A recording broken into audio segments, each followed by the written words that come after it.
Hi all, welcome to my cooking video. ഇന്നത്തെ വീഡിയോയിൽ ഞാൻ നിങ്ങളെ ഒരു കേരള ഡിഷ് ഉണ്ടാക്കി കാണിക്കാം. അത് എല്ലാവർക്കും അറിയാവുന്നതായ കാര്യമാണ്. ഇത് ഞാൻ പ്രത്യേകിച്ച് ഇത് ചെയ്യാൻ ഉദ്ദേശിച്ചത് ഇപ്പോഴത്തെ യങ്സ്റ്റേഴ്സ് കുക്കിങ്ങിൽ താല്പര്യമുള്ളവർക്ക് അറിയാൻ വയ്യ എങ്കിൽ ഈ റെസിപ്പി നോക്കിയാൽ അവർക്ക് അതൊരു ഹെൽപ്ഫുൾ ആകുമെന്ന് കരുതിയാണ് ചെയ്യുന്നത്. മറ്റൊന്നുമല്ല, പൈനാപ്പിൾ പച്ചടിയാണ്. പിന്നെ അത് നമുക്ക് എങ്ങനെയാണ് ചെയ്യുന്നതെന്ന് നോക്കാം. ഇത് നമുക്ക് സദ്യയോടൊപ്പം കഴിക്കാം, അല്ല നോർമൽ രീതിയിൽ ചോറിൻ്റെ കൂടെ കഴിക്കാം. ഈവൻ ഈ പിന്നെ ലെൻറ്റ് ടൈം, അതായത് ഫാസ്റ്റ് ഇത് ആ ടൈമിൽ, നോയമ്പ് ടൈമിൽ നമുക്കിത് നോമ്പ് നോക്കുന്നവർക്ക് ഈ കറി, ഈ പൈനാപ്പിൾ പച്ചടി ഉണ്ടാക്കാം. ഈ പൈനാപ്പിൾ പച്ചടി ചെയ്യാനായിട്ട് ഞാനിവിടെ 2 കപ്സ് പൈനാപ്പിൾ ഇങ്ങനെ കട്ട് ചെയ്തിട്ടുണ്ട്. അതിലേക്ക് ഒരു സ്ലിറ്റ് ചെയ്ത 3 ഗ്രീൻ ചില്ലി, എരിവനുസരിച്ച് നമുക്ക് ചേർക്കാം. 3, 4, 5 ചേർക്കാം. ഞാൻ 3 ചേർക്കുന്നുള്ളൂ. ഒരു തണ്ട് 1 സ്റ്റിക്ക് കറി ലീവ്സ്, ഒരു 1 ഇഞ്ച് നീളമുള്ളതായ ഇഞ്ചി അരിഞ്ഞത്, ജിഞ്ചർ. അതിലേക്ക് ഒരു 1/2 ടീസ്പൂൺ മുളക് പൊടി, red chilli powder, 1/4 teaspoon turmeric powder, മഞ്ഞൾപ്പൊടി,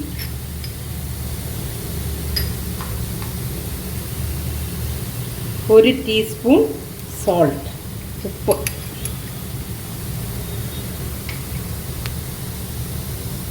ഇത് ഒരു 1.5 ടീസ്പൂൺ ഷുഗർ ഞാൻ ആഡ് ചെയ്യുന്നു. ഷുഗറും നമ്മൾ എന്താ പറയുന്നത് ആവശ്യമനുസരിച്ച് ചേർക്കുക. എൻ്റെ പൈനാപ്പിൾ അല്പം റോ ആണ്, അപ്പോൾ അതൊരു സ്വീറ്റ് കിട്ടാൻ വേണ്ടി ഞാനിവിടെ 1.5 ടീസ്പൂണ് ഷുഗർ ആഡ് ചെയ്യുന്നു. ഇതിലേക്ക് ഒരു 1/4 കപ്പ് വെള്ളം ഒഴിക്കുന്നു. ഇത് നല്ലതായിട്ട് മിക്സ് ചെയ്ത ശേഷം ഇത് ഫ്ലെയിം ഒരു മീഡിയത്തിൽ വെച്ച് ഇത് ഒരു 7 മിനിറ്റ്സ് അല്ലെ 8 മിനിറ്റ്സ് കുക്ക് ചെയ്യുക. അല്ലെങ്കിൽ ഇത് നന്നായിട്ട് ഈ പൈനാപ്പിൾ സോഫ്റ്റ് ആകുന്നത് വരെ കുക്ക് ചെയ്യുക. മൂടി വെച്ച് അടച്ച് വേവിക്കുക. ഇത് കുക്ക് ചെയ്യുന്ന ടൈം കൊണ്ട് നമുക്ക് ഈ പച്ചടിക്ക് വേണ്ടതായ അരപ്പ് എങ്ങനെ പ്രിപ്പയർ ചെയ്യാമെന്ന് നോക്കാം. ഇതിനായിട്ട് ഞാനിവിടെ 1 cup grated coconut,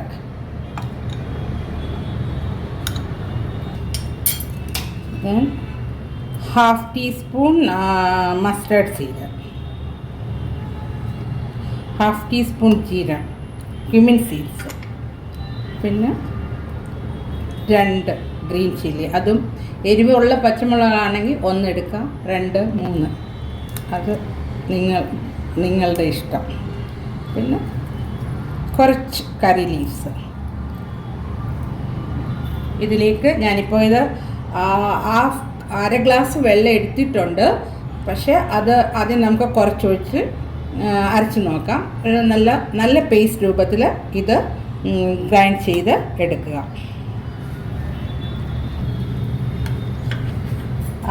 coconut mix അരച്ചത് ഈ രൂപത്തിൽ എടുക്കുക. ഞാൻ ടോട്ടൽ 1/2 കപ്പ് വെള്ളം എടുത്തിട്ടുണ്ട് ഇത് അരയ്ക്കാൻ വേണ്ടിയിട്ട്. ഓക്കെ,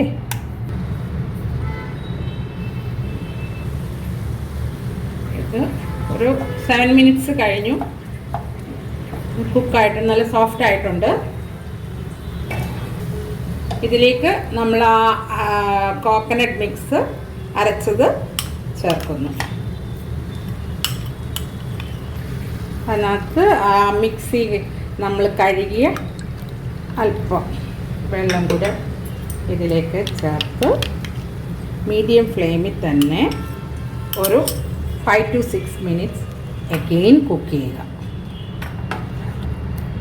മൂടി വെച്ച് വേണേ ചെയ്യേണ്ടത്, മീഡിയം ഫ്ലെയിമിൽ തന്നെ. ഇനി 5 മിനിറ്റ്സ് കൂടെ നമുക്ക് സ്റ്റൗവിൽ വെക്കാം. ഇപ്പോൾ ഒരു 5 മിനിറ്റ്സ് കഴിഞ്ഞിട്ടുണ്ട്. ഇതിലേക്ക് നമുക്ക് തൈര് ഒഴിക്കുകയാണ് വേണ്ടത്.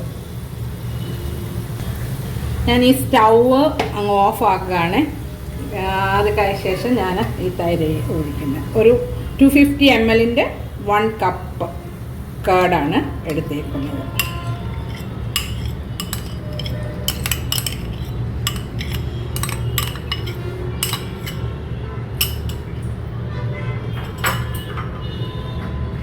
എന്നിട്ട് ഇത് നന്നായിട്ട് മിക്സ് ചെയ്യുക. മിക്സ് ചെയ്തതിന് ശേഷം നന്നായിട്ട് ഇത് കമ്പൈൻ ചെയ്തതിന് ശേഷം ഏറ്റവും സിമ്മിൽ ഫ്ലെയിം ഇട്ട് ഒരു 1 to 2 മിനിറ്റ്സ് ഒന്ന് ചൂടാക്കുക. ഒത്തിരി തൈര് ഇത് ചെയ്യാൻ പാടില്ലല്ലോ.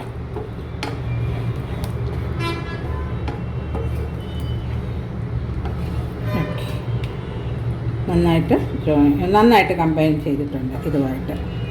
ഇനി ഞാൻ ഇത് ഏറ്റവും ചെറിയ തീയിൽ ഇത് ഒന്ന് കത്തിച്ച് ഒരു 2 മിനിറ്റ്സ് ഇവിടെ വെക്കുകയാണ്. ഇപ്പം 2 മിനിറ്റ് കഴിഞ്ഞു. ഇനിയും ഇതിന് ഉപ്പ് വേണമെന്നുണ്ടെങ്കിൽ ആഡ് ചെയ്യുക. അതുപോലെ നിങ്ങൾക്ക് പൈനാപ്പിൾ നല്ല പഴുത്തതാണെങ്കിൽ ഷുഗർ ഇടണമെന്ന് നിർബന്ധമില്ല. അതല്ല, പിന്നെ അതിൻ്റെ ആ മധുരം, ആ സ്വീറ്റ്നെസ് നമുക്ക് ബാലൻസ് ചെയ്യണമെന്നുണ്ടെങ്കിൽ നമുക്ക് അല്പം കൂടെ ഷുഗർ ആഡ് ചെയ്യാം. അപ്പോൾ എനിക്കിവിടെ ഒരു അല്പം ഉപ്പ് കുറവായിട്ട് എനിക്ക് ഫീൽ ചെയ്യുന്നു. അതുകൊണ്ട് ഞാൻ ഒരു 1/2 ടീസ്പൂൺ ഉപ്പൂടെ ചേർക്കുകയാണ്. 1/2 തൊട്ട് 1 വരെ ആയിക്കോട്ടെ, 1/4 1. അപ്പോൾ അതിന് ശേഷം ഒന്നുകൂടെ ഒന്ന് ടേസ്റ്റ് ചെയ്ത് നോക്കുക. ഷുഗർ വേണമെന്നുണ്ടെങ്കിൽ ആഡ് ചെയ്യുക, അല്ലെങ്കിൽ അങ്ങനെ തന്നെ ഇരിക്കട്ടെ. ഈ കേർഡ് ഒഴിച്ച് കഴിഞ്ഞ ശേഷം നമ്മൾ ഒരു 2 മിനിറ്റ്സ് അല്ലെങ്കിൽ 2 മിനിറ്റ്സ് കണ്ടിന്യൂസ് ആയിട്ട് കൈ എടുക്കാതെ നന്നായിട്ട് ഇളക്കിക്കൊണ്ടിരിക്കണം. അല്ലെങ്കിൽ ഇത് പിരിഞ്ഞു പോകാനുള്ളതായ പോസിബിലിറ്റി ഉണ്ട്.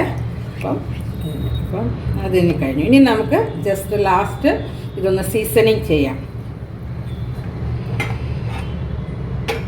താളിക്കാനായിട്ട് ഞാൻ കോക്കനട്ട് ഓയിലാണ് യൂസ് ചെയ്യുന്നത്. ഒരു 3 ടേബിൾ സ്പൂണ് കോക്കനട്ട് ഓയിൽ. 3 ഇല്ല, 2, 2.5 ആയാലും കുഴപ്പമൊന്നുമില്ലേ. എണ്ണ ഒന്ന് ചൂടാകട്ടെ.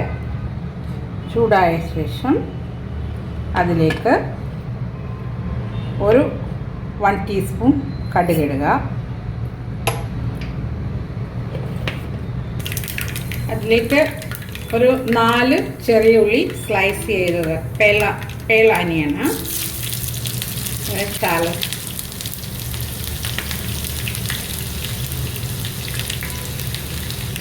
ഒരു 3 ഡ്രൈ റെഡ് ചില്ലി, ഉണക്കമുളക്, അതും ഇങ്ങനെ സ്മോൾ പീസസ് ആക്കിയത്. അതിലേക്ക് ഒരു തണ്ട് കറി ലീവ്സ്. ഇതിപ്പം മൂത്തിട്ടുണ്ട് ഉള്ളി, കറി ലീവ്സും റെഡ് ചില്ലിയല്ല. അത് നമുക്ക് ഈ കുക്ക് ചെയ്ത് വെച്ചിരിക്കുന്ന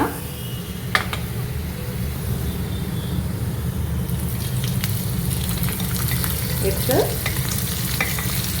ഇങ്ങനെ ഒഴിച്ച ശേഷം പിന്നീട് ചെയ്യേണ്ടത് എന്താണെന്ന് വെച്ചാൽ ഇത് ഇളക്കാൻ പോകരുത്. അത് അങ്ങനെ തന്നെ ഒരു 10 മിനിറ്റ് അങ്ങനെ ഇരിക്കട്ടെ. അത് കഴിഞ്ഞിട്ട് നമുക്ക് വേറൊരു പാത്രത്തിലേക്ക് മാറ്റാം. ഇപ്പോൾ ഒരു 10 മിനിറ്റ്സ് കഴിഞ്ഞു. ഈ താളിച്ചത് നമുക്ക് ഇതുമായിട്ട് ഒന്ന് മിക്സ് ചെയ്ത് എടുക്കാം. ഇവിടെ നമ്മുടെ പൈനാപ്പിൾ പച്ചടി ആയിട്ടുണ്ട്. പിന്നെ നിങ്ങളും ഇത് ട്രൈ ഔട്ട് ചെയ്യണം. എനിക്കത് അതുപോലെ തന്നെ ഇതിൻ്റെ ഫീഡ്ബാക്ക് തരണം. പിന്നെ ഒരു കാര്യം ഞാൻ മുമ്പേ പറഞ്ഞു ഇല്ലയോ എന്ന് എനിക്ക് ഓർമ്മയില്ല, അതൊന്ന് കൺഫേം ആക്കാൻ വേണ്ടിയാണ്. അതായത് കേർഡ്, അതായത് തൈര് ഉപയോഗിക്കുമ്പോൾ ഒത്തിരി പുളിപ്പുള്ളത് യൂസ് ചെയ്യരുത്. മീഡിയം ആയിട്ട് മീഡിയം പുളിയോട് കൂടിയ തൈരാണ് ഉപയോഗിച്ചാലാണ് അത് എന്താ പറയുന്നത് നല്ലത്. പിന്നെ ഇത് ശരിക്കും പറഞ്ഞാൽ ഇതിനകത്ത് മധുരമുണ്ട്, പുളിയുണ്ട്, പിന്നെന്താ എരിയുണ്ട്. എല്ലാം 3 രസം കൂടെ ചേർന്നുള്ള ഒരു ഡിഷാണ്. അപ്പോൾ ഇനി അടുത്തൊരു വീഡിയോയുമായിട്ട് നിങ്ങളുടെ അടുക്കൽ ഞാൻ വരുന്നത് വരെ bye, take care, thank you so much.